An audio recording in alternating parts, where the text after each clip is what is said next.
General Secretary of the PPP, Clement Rohee, continues to hold to the position that the protests at schools over the past week or two are politically motivated. This is even as opposition leader David Granger had said last week that the protests were not organized by their Partnership for National Unity, but rather were spontaneous.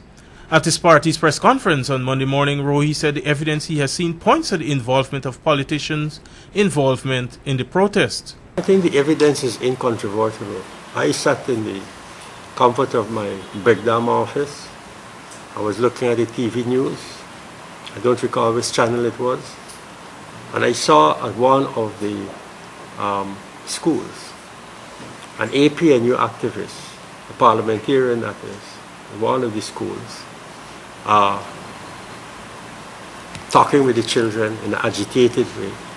And the children were surrounding him. And I don't think he was delivering a lesson on geography, or he was delivering a lesson on social studies or anything of that sort. Rohee said he supports the position of the Ministry of Education on the protest and believed that the children were innocent pawns used by the politicians, two of whom he identified as innocent babes in the woods, so to speak. They were handed these placards and keeping noise in the schoolyard, and the politician was among them, you know, speaking in a loud voice, apparently trying to attack the attention of the teachers underneath. So, the name just two, Mr. Jaipal Sharma, and the infamous Mr. Trotman, who said he had no difficulty, with people blocking a bridge up at Linden. He saw that as justifiable and legal.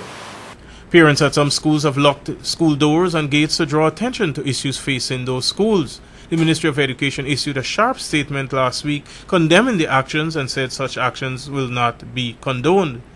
The ministry also said it acknowledges that children have a right to be seen and heard, but not in the way they have been portrayed. The ministry is calling for what it says is responsible behavior from those organizing the protest and condemns the use of children during school hours to display placards. For Capital News, Rohee Collins.